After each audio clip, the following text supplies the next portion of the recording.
Marlène, Marco et Jean-Claude sommes très heureux, une fois de plus, d'étudier la parole de Dieu avec toi. Aujourd'hui, le thème est 7 fois. La référence est 2 Rois chapitre 5, versets 13 et 14. 2 Rois chapitre 5, versets 13 et 14. Juste avant, invoquons la présence de Dieu parmi nous, car seul le Saint-Esprit conduit les enfants de Dieu, celles et ceux qui le cherchent de tout leur cœur, afin qu'ils connaissent, comprennent la parole, la vérité. Prions. Notre Seigneur et notre Dieu, nous voici encore devant toi aujourd'hui, avec la certitude que tu nous entends et tu exauces les prières de celles et ceux qui te cherchent de tout leur cœur. Merci Seigneur pour la parole. Merci de nous conduire dans la vérité. Cet esprit, merci, merci, 3 fois merci. Au nom de Jésus pour ta gloire éternelle. Amen. Rappelle-toi, Naaman arriva devant la demeure du prophète Élisée. Et alors, un serviteur sortit lui dit, le prophète te fait dire d'aller te plonger 7 fois dans le Jourdain et tu seras guéri. Il est venu pour être guéri. Il a obtenu la réponse à son problème. Mais que fait-il? Dis-moi, pourquoi Naaman s'est-il mis en colère par rapport à la réponse donnée par le prophète Élisée? La réponse est facile. Tu cherches, tu vas trouver.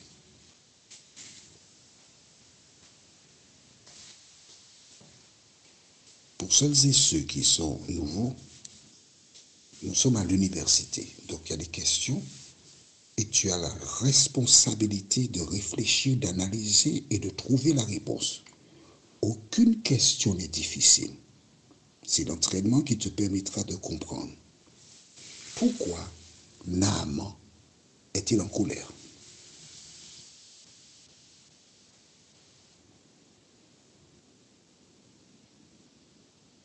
Nous lisons verset 11. D'accord. Toujours le 2 Rois chapitre 5. D'accord. Naaman fut irrité. Ah, on sait que là, il est irrité. Mais pourquoi? Donc, il faut lire le verset 10.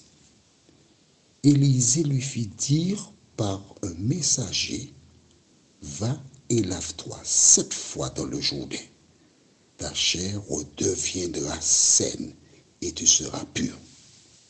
C'est pas pour ça qu'il est venu? Oui. Il a la solution. D'accord. Et il est irrité. Ça ne rien comprendre. C'est à ne rien comprendre. Il est venu pour être guéri. On lui donne l'ordonnance et il est irrité. Pourquoi est-il irrité? Est-ce que tu as trouvé la réponse?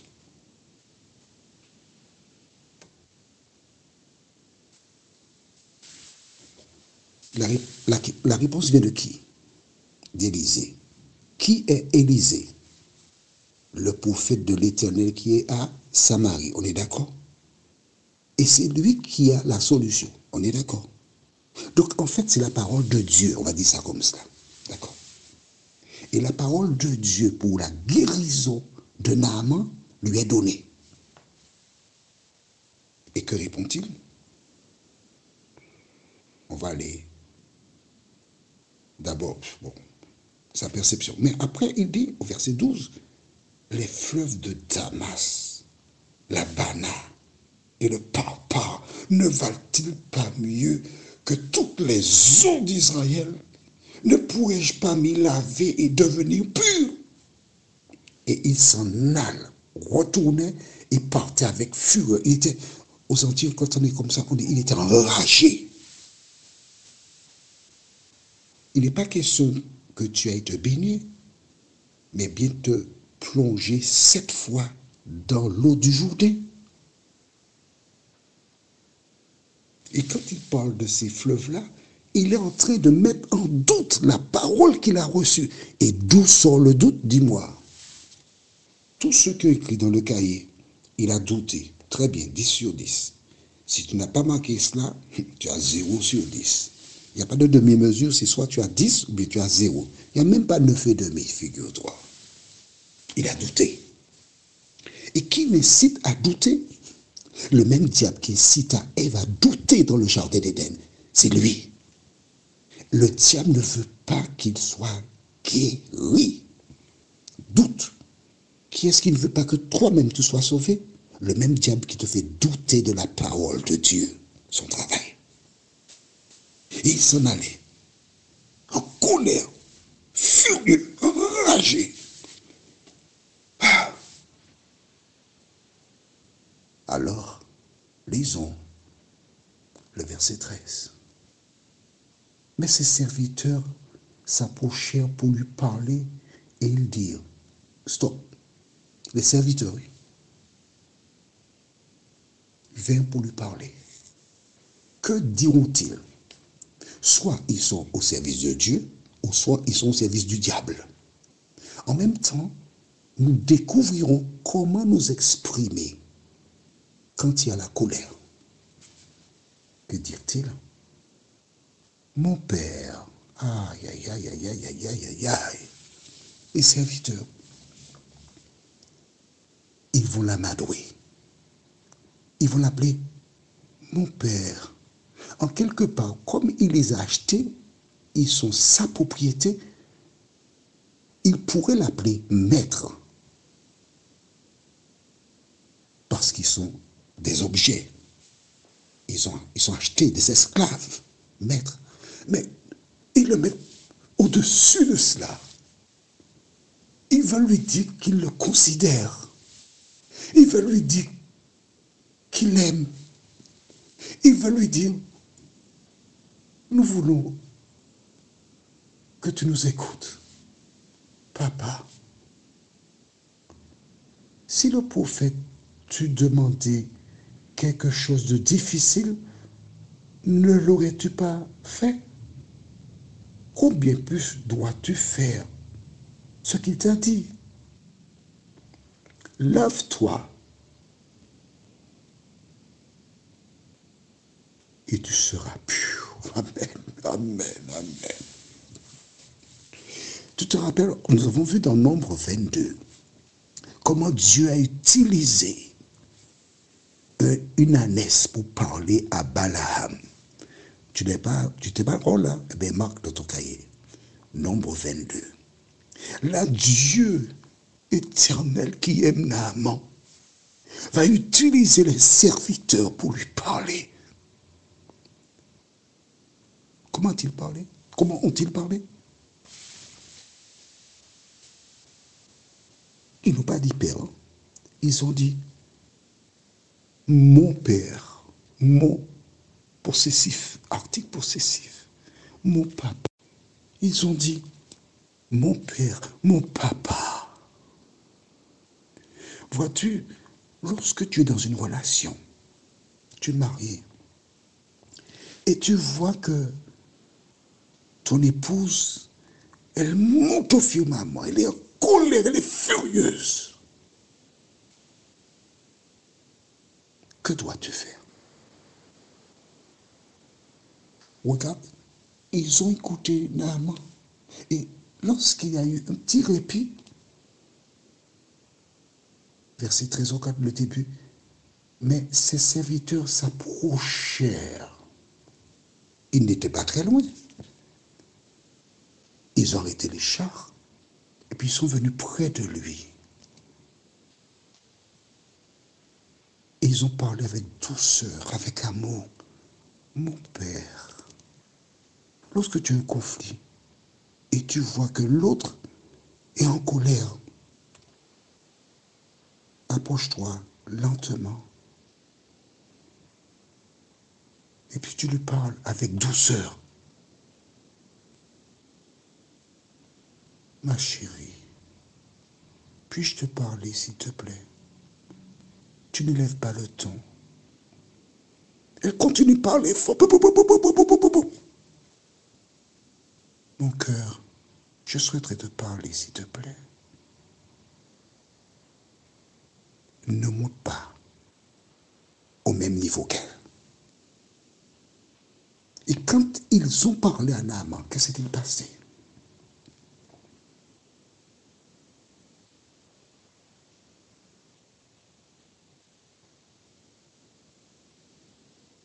Il descendit alors et se plongea 7 fois dans le Jourdain, selon la parole de l'homme de Dieu. Et sa chair redevint comme la chair de jeune enfant, et il fut pur. On s'arrête ici. Attention, je vais te raconter cela.